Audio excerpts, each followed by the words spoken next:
Welcome, everybody, to Prep Boyz podcast. I am your humble host, Mr. BS himself. This, of course, is no BS. I am your CFO here at Prep Boyz LLC, coming to you from sunny Sunrise, Florida.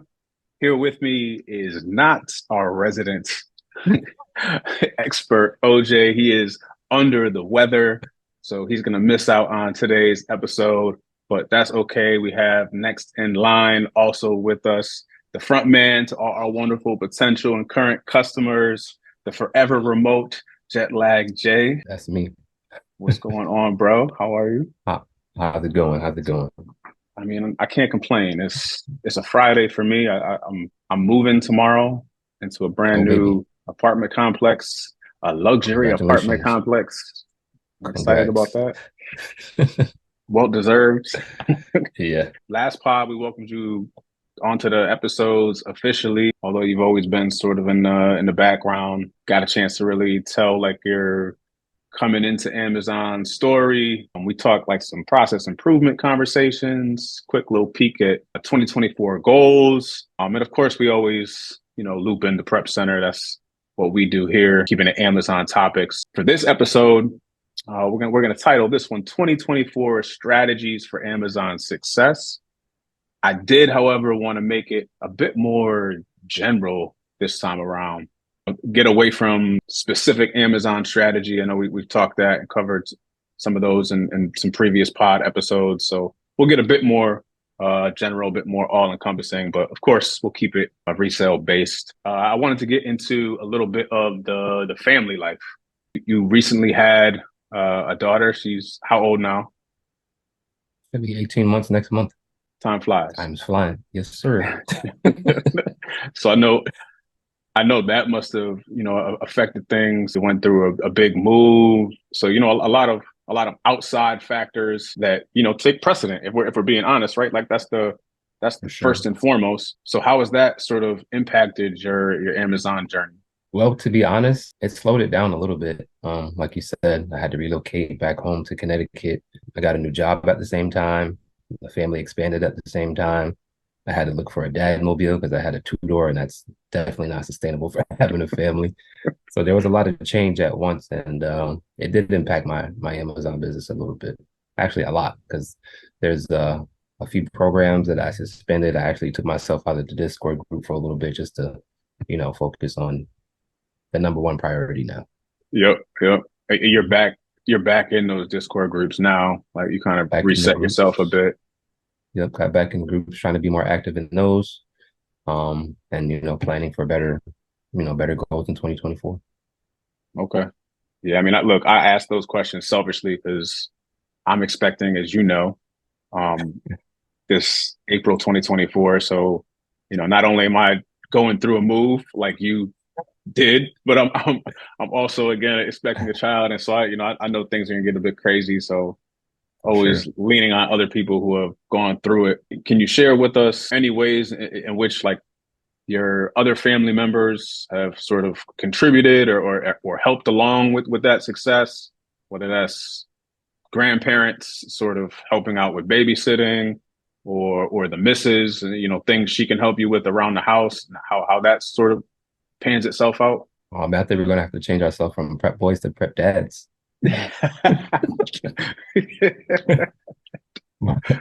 But on a serious note, I think it's all about balance. I think the best babysitters in the world are grandparents. They did a good job raising us, I guess, depending on who you ask. And having that support system is very important. Even if you're not running a business, it just gives you a balance, to take some time to yourself. You can spend time with your spouse, but having family close is a very, very helpful thing when, raising children. I know we're not to that point yet, and we don't have OJ on with us today. Not only him, but I've heard of a bunch of other sellers putting their kids to work when it comes to prepping. Oh, yeah. When they get of age, it's a great way to, raise them up a little bit, show them what a hard day's work is like. I mean, I think personally, that's where I get my entrepreneurial spirit from. Like my dad, he's a retired firefighter now, but his whole career and my whole life, he's always done something else on the side. He used to detail cars back in the day, so I used to go and do that with him. He does landscaping now. I used to do that back in the day. So of course, as his son, you're going to rake the leaves and cut the grass too. So, Yep. that translated in high school when I was, selling mixed CDs or selling candy when I worked at Costco. You kind of learn things like that from your parents and you instill that in your kids. And, you know, it's working out pretty well, I would say. Facts. Facts. My father was the same. He used to umpire baseball games as like a side gig. That was one of the first jobs I had as a young man. I was like Yep. 15, 16 years old. And he got Yep. me into umpiring, and that was good money for a kid that age. A good way to like show your kids that legacy move, like raise them from an early age, make sure that they see you working and doing the extra stuff, going the extra mile, so then they want to do it also. I What agree. about any like challenges? I guess what are the sort of downsides to keeping that family life balance? Well, you have to have an understanding partner. A lot of people say when you date an entrepreneur, you become their assistant. This is just part of part of the game. So some roadblocks can be, could depend on their job schedule. Like my girlfriend's job schedule right now is pretty horrible. She works 10 to 7 every day. So the time that we do have when she's not working, I try to spend with them versus, sourcing or going out to buy products. It's just you have to find the balance in your relationship and in your life and hopefully have a understanding partner. Yeah, for sure. I know I joke all the time, or it's the other way around. Uh, my girl jokes with me all the time by saying she's my assistant because any like little task I have that I don't have time for, I mean, if she volunteers it, but it's part of that. Like, we're a unit. You're a family. So if she sees I'm struggling in a way to do some of the smaller things, I don't even have to ask her. She puts it on her little notebook and she knocks it out for me. So it's yeah, it's useful, man. Yeah. And then the end goal is to have, self-sustaining businesses where you're not devoting all your time to it. And, you have Facts. passive income to spend time with your family.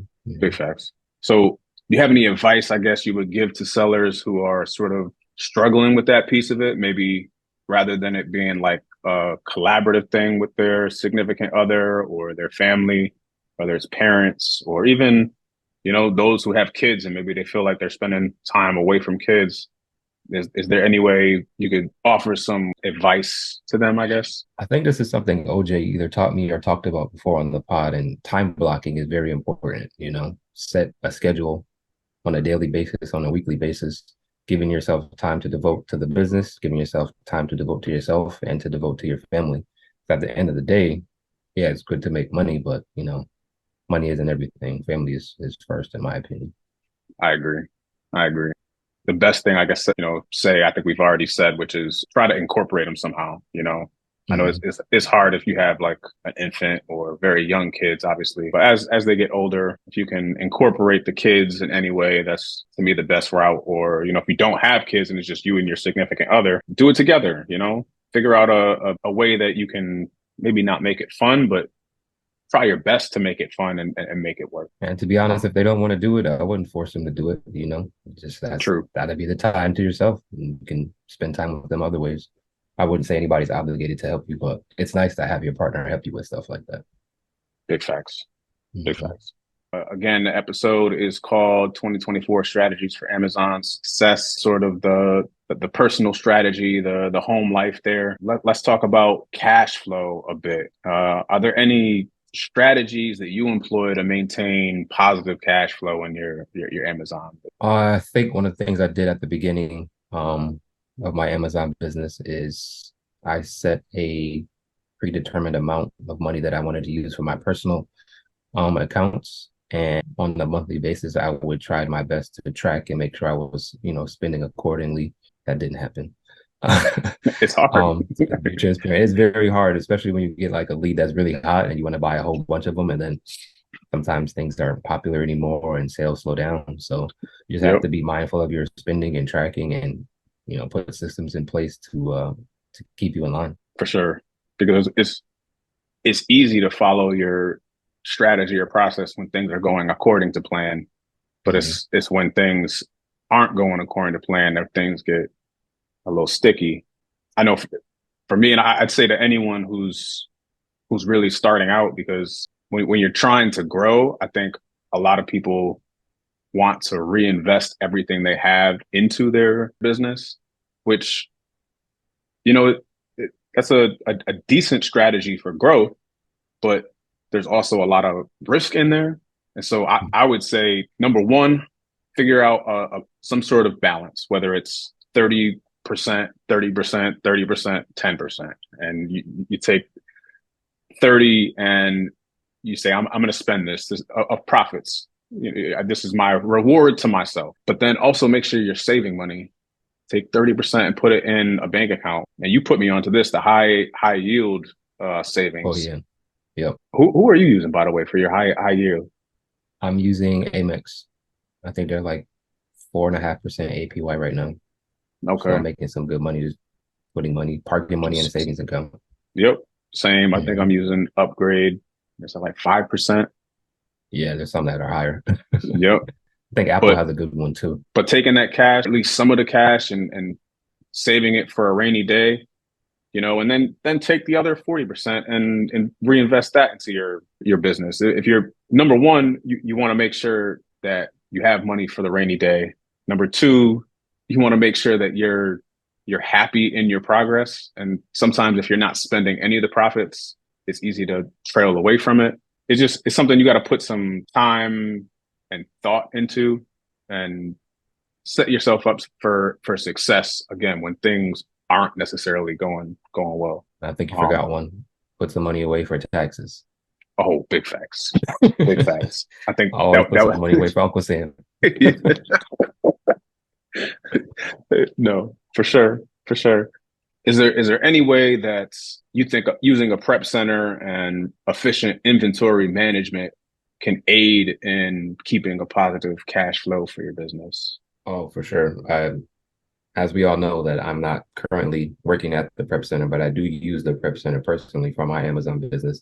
And I've kind of been like the test subject, being that I am, thousands of miles away, and working out some of the issues with yourself and OJ and our warehouse employee. So I Hmm. think my sales have went up in the last few months because I had more time to source versus sitting in my basement and prepping things, which is honestly my least favorite thing to do when it comes to Amazon. I don't really like doing prep work, which is funny because, partnering at the prep center. So there's a problem that I encountered and, we came up with a solution. Exactly. You So yeah, identified the need. exactly. So trading time using a prep center or, having people help you prep items, I think it's something that can really help your business, move forward.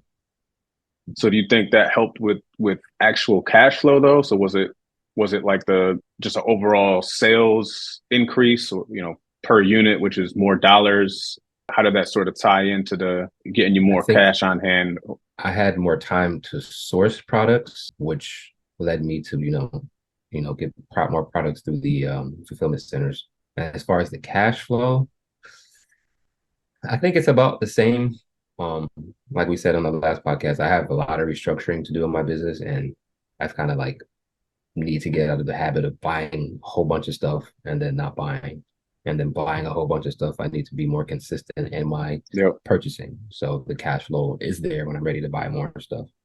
So yeah, trading the time of prepping for money is definitely been helpful. But personally, I just have some growth to do Gotcha. to make sure my business is running more efficient. Gotcha. Gotcha.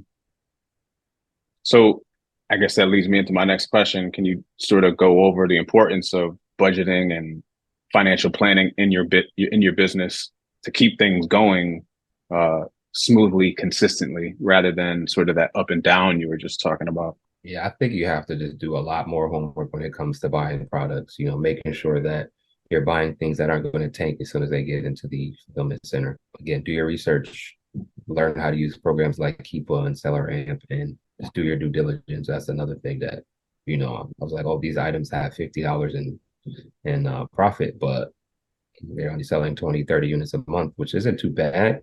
But if I just spent $2,000 on products and I'm not getting paid out for the next 60 days, then it's definitely not a good look at all. Facts. And to that point, Mhm. one of the main things I'm looking at when it comes to Keepa is the number of new sellers. If there's Mhm. 50 people on a listing, then that's just way too much for me. But sometimes it's more looking at like over the last 60 to 90 days, did the number of new sellers start at 3 and now it's at 10? Because that to me is still alarming, right? It's growing Mhm. fairly quickly. If it's staying the same at 5 or 6 sellers over a 90-day period, then I'm feeling a little bit more confident of being that next person in and just Mhm. taking some of the sales away. So, okay, next question. What common cash flow mistakes should new Amazon sellers try to avoid, or even current Amazon sellers? That's a tough one. Now, I got one for you. Something that I see a lot is people just maxing out credit cards, just Oh saying yeah. like, oh yeah, I'm gonna get these sales. I know I'm gonna get these sales, and they go ham with the credit cards, maxing them all out. To me, Yeah. that's a That's a huge horrible mistake. idea. Mhm. Agree. You tell me why you think it's a bad idea, and then I'll run through my reasoning. One, that's a horrible way to, utilize your credit. If you go over 30% utilization, that impacts your personal credit score. But True. when I started doing Amazon, I didn't have a business account or a business credit card. I leveraged my personal credit, but at that time I was selling hot items, so I was, getting my money back right away, and it actually did help my personal credit score, which allowed me to get, business credit as well. But yeah, maxing out your credit cards is just never a good thing to do. I would suggest if you can get like a business loan or anything or a line of credit, I would go that route. But maxing out the credit cards is it's a good way to definitely lose money. Agree. Agree. I think one thing is, let's say you have 25% APR. A lot of people aren't even necessarily knowing how that calculation works. It's not 25% of whatever you take out. It's 25%. So 0.25 times whatever you spent. So say Mm-hmm. $1,000, and then you divide that by 12. It's over a year's period. It's only $21 or so, roughly, on $1,000. But a lot of sellers get caught up thinking, oh, I can, we'll assume for this example, you have $1,000 limit. I can spend $1,000 and then I'm going to run through the product in the month. Yeah, it's going to be $21 I owe the credit card company. It's going to be $21 on the credit card. But if you're not able to rinse through that money and take your profits in that month, well, now you're accumulating interest month over month. So how long is it Mm-hmm. going to take you? Sometimes a negative change in the market could happen. Maybe there are 15 new sellers that hop in on that same product, and you thought you were going to go through one a day or two a day, and now you're going through one a week. Been there. You'll so you could really put yourself in a hole if, number one, you're not cash flow positive, so you can't cover that debt that you've taken out. And once you get to be a little bit larger of a seller, and you're not talking about $1,000 in, you could be talking 50,000 in. You got to be able to cover that debt, or at least cover the interest charges until you're able to rinse through the product. So really think about maxing out those cards, just dollar signs in your eyes, thinking you're gonna have sales on Um, sales constantly. Pay that statement balance, not the minimum balance. That's what I usually do. Sure, Facts. $40 is cool, but pay that statement balance and you'll be in the clear for another 30 days. Big facts. So we're talking in credit cards here. That brings us right into our next topic. How have you been able to utilize credit card points to your benefit since starting your Amazon business? Well, credit card points will pay that high balance you have down pretty quickly if if you rack up enough points. That is The true. main card I use for my Amazon reselling is the Amex Plum, which gives you 60 days to pay off your balance without any penalties or fees. That's not a points card, but it does give you some time to, run through products and, collect some money back from Amazon to pay off your balance. So that's a really good card. I think a lot of Amazon sellers, well, they used to, I don't know if they still do, like to take advantage of that, 60 days to, buy products and have time to pay it off. Yep. That is like a whole strategy I've seen people on. the Twitter world preaching that, you max the card out, you use the cash back to pay that interest off, and then you're Hmm. renting through the product quick enough, and it's all profit. Hmm. So that, again, that sounds good if things go to plan, but if they don't, you could be in a bit more of a world of hurt. But the benefits of having good credit, Hmm. high balances, and then when you are moving through product quickly, I know O said he went Christmas shopping with his Kohl's cash for his kids. Oh, So it's like I do that all the time. I yeah, love Kohl's. yeah, But and also, they're people need to use programs like Honey and Rakuten and Be Frugal, which when you buy from certain stores, they give you cash back. You can use that to pay your balances down too. But yeah, all my daughter's clothes, it's not the most fashionable things, but they're free because I have yep, Kohl's cash from buying a whole bunch of things from there. nice. I was going to ask you, are there any specific cards? You've rattled off a few of them, but I'll ask again and give them to me in sort of order here. Um, any cards that you can recommend for the people to take advantage of the rewards? Yep. So I like the American Express Plum. That gives you 60 days to pay down your balance or pay off your balance. And then I like to use the Chase Business Inc. card, which I have for I use that for paying like my expenses. And that's a card that pays you back with cash rewards. So if I'm using programs for my repricer or my Keeper subscription, my insurance, all those recurring expenses go on the Chase card, and then on my products I buy go on the Amex card. So I balance it with those two cards. Okay, a little off topic here, but we've been doing this play for a while in a different arena. Again, for the people, we were engineers for the same company for a long time. You got your name jet lagged from traveling the world for our previous company. Yeah. They're footing the bill, and we were getting all the credit card rewards, the flight Yep. points. Yep. I still have to this day, I think almost 300,000 Hilton points that I'm gonna use towards my my honeymoon. So like these things pay off in a big They way add if you're up. able to take advantage of them. Yeah. I think Amex is really the one. I think Platinum, people use Amex Platinum and Gold. Those two pay pretty well when it comes to rewards, but their annual fees are like 300, 400, $500. So gotta take that Mm. into account too. You're getting those points back, but at the end of the year, there's just $300 just on that statement. Very true. Very Yeah. true.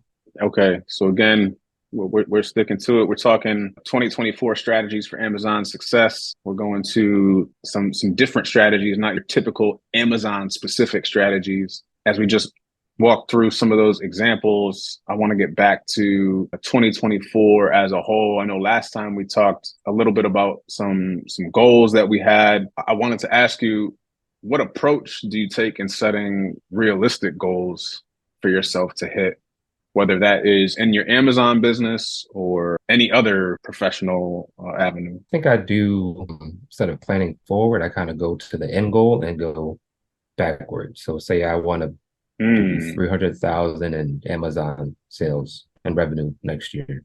So what am I going to do, to get that number on December 31? What am I going to do working backwards to achieve that goal? Is it going to be, am I going to hire a VA to find me products? Am I going to get a subscription with Seller Amp to find products? Am I going to purchase a leads list through the buy box or any other Discord group that sells things like that? So I kind of go backwards, starting at the end goal, and then trickle down from there to find out the steps to get me there. I like that. I like that a lot. To your point, if you want to do 300,000 a year, divide by 12, that gives you your monthly goal. And then you Yep. can start piecing together the smaller tasks and individual things that you really need to do to put you on that pace. That's a great one right there. How it goes. I hope so. I mean, I'm gonna steal it. I'm gonna use it now. We still got That's time. fine. I, so of course I'm sitting in the prep center. I'm solo dolo here right now, late night as we do the pod. We're always going to relate it back to the prep center. I got to ask, how do sellers leverage prep center services to achieve their 2024 business goals? First thing you do is go on www.theprepboys.com and Big facts. And you fill out the onboarding form, and then you have a conversation with me, and we talk through how we can reach your goals, and then we get you onboarded, and then the lovely gentleman in Sunrise, Florida, will get your items prepped and out the door within 2 days. Man, That's I how love you it. scale up. I love it. You turned the question to the ad. Like, I mean, you're not wrong though. You're not wrong. That's the easiest way to do it. Let us help you. Can you share a goal setting success story that you have from previous experience? And again, it doesn't have to be Amazon. It can be anything business world. Yeah, I think 2 months before I figured out I was going to move back to Connecticut, I set a goal to do 20K in sales. And what that entailed was pretty much like distancing myself from the world. Like I didn't go out, I didn't do any happy hours, I didn't do anything for like a good month and a half. And I didn't, reach that goal. So sometimes you have to, pull the plug a little bit and, Hmm. tunnel vision into those goals and you'll reach them. You just got to figure out what your target is and take little steps every day, incremental changes to get there. Yep, very true. I know I've done the same recently. I think I'm up to damn near 15 hours a day when it comes to work. But I got baby on the way. I got a lot of things I want to accomplish, and so to get there, I'm like, I can work really hard for the next several months so that I can take my foot off the pedal a little bit once she's here to greet me. So, And and that's I gonna come to head as soon as you know it, bro. Trust and me. I specifically remember the time frame you're talking about because I didn't see you for 2 months. You didn't see me? I do remember that. I Yep. do remember that. How do you really track or measure those successes or hitting those goals? I think you have to measure your own success. You don't want to compare yourself to other sellers. You don't want to compare yourself to other people because people, post those orange bars in the Discord groups all the time, but if they're not making any profit, they're just orange bars. So That's a pet never peeve of compare mine. yourself. I Yeah. I, I hate when people post just straight on. Wow, man, it's a pet peeve. It's like to me, okay, I can understand if you're doing it to self motivate, then I completely get that, and maybe there are some people out there that do see others posting and sort of walking the walk, and that does motivate them. But I just feel like it's kind of misleading when people are always posting. Revenue. Yeah, it's just But like what are your expenses? you could be losing money every single month. And every day, hand over and, hand. Amazon's and going to show you that. exactly. And I do feel like there's a lot of, damn, maybe scammers is a strong word, but I do feel like there's a lot of scammers out there who are posting orange bars and then turning around and trying to sell you a course when they're not actually making any money. You know what I mean? Like, so you just got to be weary about that kind of thing. Yeah, I think scammer is a strong word instead I of, agree. especially in the resale world, because people will say the same thing about us, right? You guys are going to Walmart and Target and buying hot sauce for $3 and you're selling it on Amazon for $20. So it's just unfortunately it's capitalism. That is true. That's all it is. That's money makes the world go round. That's what it is. Very true. But one is supply and demand, which to me is rooted more in capitalism. Whereas if I'm not actually successful in the business or the space that I'm then promoting myself, and I'm really raking in cash through selling courses and making videos, to me that's just kind of disingenuous. So maybe scammer still, like you said, is a bit of a strong word, but my point is just to be a little leery of those folks out there. Find a different way, and for yourself, maybe that is a way that you're measuring success. You're posting your sales progress over time, and you're able to look back Hmm. into previous years and see how much you've grown. I can completely understand that piece. Yeah, very true. Very true. I know a lot of people do things like vision boards, being in the aerospace world. I've seen so many project plans where, people are crossing goals off on whether it's on a simple Excel or Google sheet, or you're using Microsoft project. Like there's a lot of different ways that you can sort of track your success. For me personally, I do know that having something physical tends to help me. Like just, and I think you do this too, just day to day, making a list for Hmm. yourself and then crossing Yeah. items off. Hmm. But you can do that on a larger scale too, right? With like a full scale calendar, so you're able to like knock off some of those milestones and when you hit them, just to like Yeah. keep yourself in a good headspace. Motivate, self motivate. Yeah. I learned if you don't plan your day will have a plan for you. Maybe 1 o'clock in the afternoon, you get a damn thing done. Yeah, You know, you don't have it written down. If I don't write it down, I'm not going to do it. That's what it's coming to. It might be coming with age, but if it's not written down, it's not written down. big facts. Big facts. So, how important do you really think it is to analyze, I guess, your previous year's performance and successes before you're planning out your upcoming year? You don't want to make the same mistakes. You definitely want to look back to see what items did good, how long they took to sell, how many bad reviews, if any, anything that got your account flagged for generic products or missing information. You should always look back in history a little bit to see what you can do better the next year because you'll just keep making the same mistakes and nobody wants to be in the same place they were last year. Facts. I'll add a little trick to sort of sorting through that because essentially you're saying look at your previous year and turn it into data, right? Exactly. Um, but take those items and make what they call a Pareto chart. Tally them all Yeah. up. That way you can see visually like which area you had the most trouble, and then that should be the area that you attack and you try to fix first and foremost for the coming year. But yeah, agree. Like making it data driven and not just saying, well, oh, I think I had a hard time with this and trying to go off memory. Sometimes your memory doesn't hold up the way that you thought. I know it doesn't for me. I'm getting old. Not at all. Of course, we going back to the prep center play, man. How can we kick off the new year for folks or any prep center really? I know a lot of sellers out there take a little hiatus from FBA and they go into FBM heavy this time of year to try to get away from some of the returns that Amazon allows. So as they're transitioning back to that FBA full effects, how does a prep center play?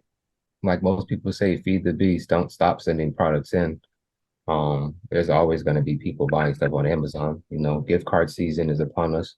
So January and February are always the months that look up. But if you're worried about your items being lost in transit or not getting to customers on time, which is unfortunately a very high probability that during this time of year, FBM is the route to go. But we are considering helping our customers with their FBM needs. So if that's something you guys need us to partake in, theprepboys.com with the Z. FBM is something that not all prep centers do. I know we will listen to potential customers and see what kind of items they're dealing with, and we'll perhaps we can come to an agreement. So I'd stress if you are FBM heavy, don't necessarily pull away from your prep center completely. Inquire, ask, see if you can Mm-hmm. work out something. Maybe you can, maybe you can't. The gift card season, can you talk about that a little bit more and how that comes into play? Yeah, I think in my experience over the last two Q4 seasons, I think my inventory slowed down like a week or so before Christmas. People already bought most of their stuff. It's wrapped under the tree for the kids or for the spouse. And then after like 2 weeks after New Year's, it seemed like everything ramped up again. People were cashing in on exchanging items and getting gift cards. You can use those gift cards to buy things online, or people get gift cards for Amazon or Visa gift cards. So it does slow down a little bit towards Christmas, but a few weeks after, things ramp up and just do your research and your due diligence to see what people are buying around those times. And to that point, 100% correct. As things do trail off just a little bit before Christmas, and you're trying to really build momentum early in the year, are there any items in particular or any ways that you sellers to be proactive in trying to build that momentum early so that they're starting off January with a boom? Keep doing your sourcing, keep sending things into the prep center or prepping things on your own, which I do not recommend. Um, and yeah, just continue to feed the beast. Send things in the FBA as much as you can. It'll get to the fulfillment center. It'll get out the door. But if you stop sending in items, you're gonna stop making money. So never stop sending products unless you don't have the money to. Hey, as always, Jay, I appreciate it. We'll call it quits here. I gotta say that's, we always have promotions going on here at Prep Boys. We are 100% tax free. That is a year-round discount code for you. So you're saving equivalent to whatever your state sales tax is by using us. Yep. We're also going to be having 10% off all Q1 prep fees if you're signed up with us prior to 2024. So that's prior to midnight on the last day of the year when we officially hit January 1st, 2024. So as always, follow us on YouTube at Prep Boys LLC, where we post every full length video and episode of Prep Boys podcast. Don't forget to like and subscribe. You can find us podcast snippets on all of our other content on Instagram and TikTok at Prep Boys with a Z_prep. We're also on X, formerly known as Twitter, at Prep Boys _prep, and Discord at Prep Boys FL. It's great to have you with us. Again, I am Mr. BS. You can find me personally on X at Jesse_Prep Boys and Instagram at Bright_Shadow_ Jetlag. Tell the people where they can find your personals. You can find me on Discord at Drip Drop Ship. You can find me Twitter. I need to get my Twitter back up. I apologize, guys. Instagram isn't business friendly right now. We're going to get that up too. But you can always find me on www.theprepboyswithaz.com. Fill out that form, and we will have a conversation on the phone, on Zoom, on Discord, however you want to communicate. Text. I'm here, ready to do that onboarding call. All right. Thanks for joining us. We look forward to doing it again. Like he said, theprepboys.com. Leave the prep to the boys. Peace and prosperity. We are out.